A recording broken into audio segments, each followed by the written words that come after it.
Royapuram area சிட்டிக்குள்ள 300 வருஷ பழமையான சிவன் கோயிலா? எனக்கே ஷாக்கா இருக்கு. எங்கடா இருக்குன்னு தேடி பார்த்தா தான் தெரியுது, ஒரு சின்ன ஒரு கோயில் தான். இந்த கோயிலுக்கு 300 வருஷ பழமையான வரலாறு இருக்குங்க. அதாவது 300 வருஷத்துக்கு முன்னாடி கோடி முத்துராமலிங்க முதலியார் அப்படின்னு ஒருத்தர் இந்த கோயிலை நிறுவியிருக்காரு.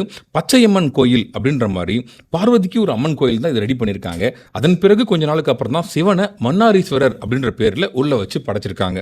இந்த கோயில் கிட்டத்தட்ட 300 வருட வரலாறை கொண்ட ஒரு கோயில்னு சொல்லலாம். இதுதான் அந்த அம்மன். பார்த்தீங்கன்னா ரொம்ப ஒரு நார்மலாக இருக்குது. ஏன்னு கேட்டிங்கன்னா இந்த இடத்த வந்து அவங்க போற்றி புகழாமல் நார்மலாக விட்டுட்டாங்க இந்த இடத்த. ஏன்னா சிட்டிக்குள்ளே வைக்கும் போது அது என்ன ஆகுதுன்னா நிறைய பேர் வந்து மிஸ் பண்ணிடுறாங்க, அங்கே போகிறதுக்கு தெரியல. இது கொஞ்சம் அவுட்டர் ஏரியா வில்லேஜ் மாதிரியான ஒரு இடங்களில் இருந்ததுன்னா கண்டிப்பாக இது மிகப்பெரிய அளவில் பேசப்பட்டிருக்கும். சிட்டிக்கு நடுவில் ஒரு நார்மலாக மக்கள் அரவமற்ற ஒரு பகுதியில் இருக்கிற மாதிரி ஆகிப்போச்சு இப்போ இந்த கோயில். கோயில் நிர்வாகம் இன்னும் நிறைய விஷயங்களை பண்ணி இந்த இடத்த கொஞ்சம் புதுப்பிச்சு நிறைய மக்களை உள்ளே கொண்டு வரணும்னு நம்ம எல்லாரும் சேர்ந்து ஆசைப்படுறோம். அதுவும் நடக்கும். ஏன்னா வரலாறுகள் அழிக்கப்படக்கூடாது இல்லையா? ஸோ அதை போற்றி பாதுகாக்கணும். அதனால் இந்த கோயிலுக்கு நிறைய பேர் போயிருப்பீங்க, இந்த வீடியோ பார்க்கக்கூடியவர்கள். அந்த கோயிலை பற்றி உங்களுக்கு தெரிஞ்ச அரிய தகவல்கள் இருந்தாலும் நீங்கள் கமெண்ட்டில் சொல்லலாம்.